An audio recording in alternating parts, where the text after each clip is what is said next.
Is it rational to believe in God? Many people think that faith and reason are opposites, that belief in God and tough-minded logical reasoning are like oil and water. They are wrong. Belief in God is far more rational than atheism. Logic can show that there is a God.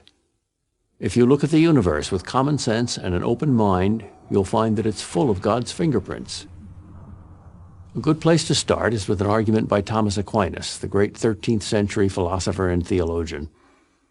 The argument starts with the not very startling observation that things move. But nothing moves for no reason. Something must cause that movement. And whatever caused that must be caused by something else, and so on. But this causal chain cannot go backwards forever. It must have a beginning. There must be an unmoved mover to begin all the motion in the universe, a first domino to start the whole chain moving, since mere matter never moves itself. A modern objection to this argument is that some movements in quantum mechanics, radioactive decay for example, have no discernible cause. But hang on a second. Just because scientists don't see a cause doesn't mean there isn't one. It just means science hasn't found it yet. Maybe someday they will. But then there will have to be a new cause to explain that one, and so on and so on. But science will never find the first cause. That's no knock on science. It simply means that a first cause lies outside the realm of science. Another way to explain this argument is that everything that begins must have a cause. Nothing can come from nothing. So if there's no first cause, there can't be second causes, or anything at all. In other words, if there's no creator, there can't be a universe. But what if the universe were infinitely old, you might ask?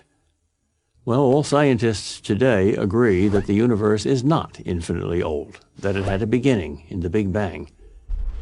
If the universe had a beginning, then it didn't have to exist. And things which don't have to exist must have a cause. There's confirmation of this argument from Big Bang cosmology. We now know that all matter, that is, the whole universe, came into existence some 13.7 billion years ago, and it's been expanding and cooling ever since. No scientist doubts that anymore, even though, before it was scientifically proved, atheists called it creationism in disguise. Now, add to this premise a very logical second premise, the principle of causality, that nothing begins without an adequate cause. And you get the conclusion that since there was a Big Bang, there must be a Big Banger. But is this Big Banger God? Why couldn't it be just another universe? Because Einstein's general theory of relativity says that all time is relative to matter, and since all matter began 13.7 billion years ago, so did all time. So there's no time before the Big Bang. And even if there is time before the Big Bang, even if there is a multiverse, that is, many universes with many Big Bangs, as string theory says is mathematically possible, that too must have a beginning. An absolute beginning is what most people mean by God. Yet some atheists find the existence of an infinite number of other universes more rational than the existence of a creator. Never mind that there is no empirical evidence at all that any of these unknown universes exists, let alone 1,000 or a gazillion.